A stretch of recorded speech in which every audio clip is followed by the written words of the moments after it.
Now, on the issue of the pit latrines, we have a program to imbibe, to start area by area. Let me give you the figure so that you should understand what we are dealing with. The non-waterborne pilots in the metro are 79,000.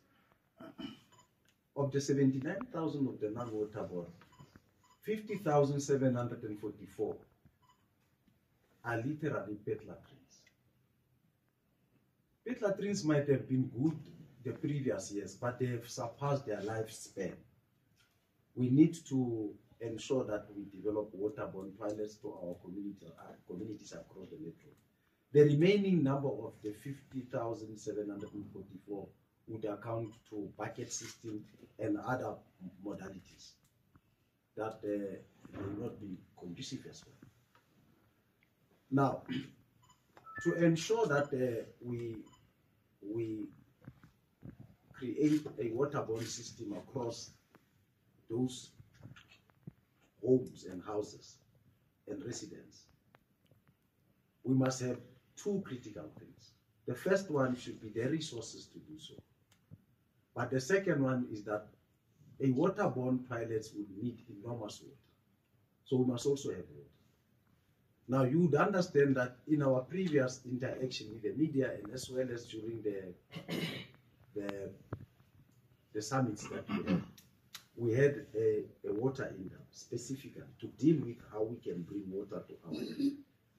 So a series of investigations was done and the interaction with other institutions of learning, particularly UOPS and CUT, for them to help ensure that we identify areas where we can, on a mitigating circumstances, provide extra water to the limited water that we have so that we must mitigate the need for water.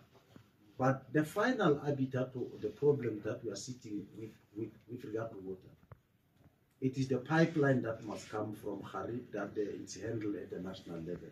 We have indeed emphasized that that pipeline is of critical nature to come and provide water in our city. But I want to then talk to the figures. To eradicate the non-waterborne sewer system, we need about 3.1 billion.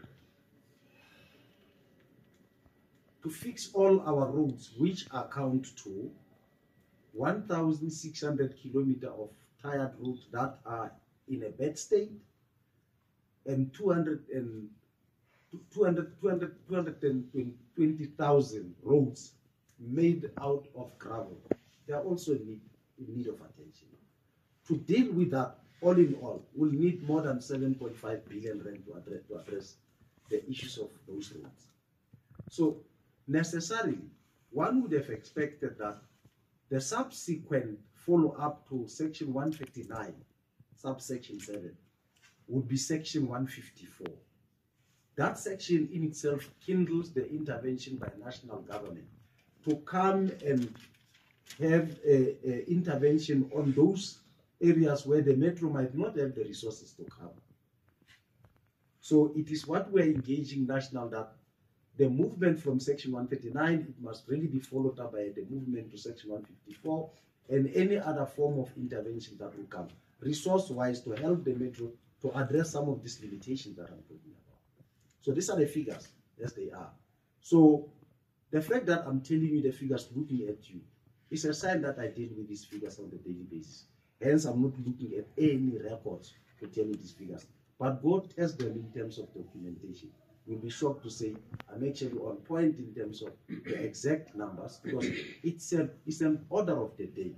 To make sure that we turn around the metro, we really have to be hands-on. And we are really doing the best that we can to get the metro to be where it should be. The appointment of senior management.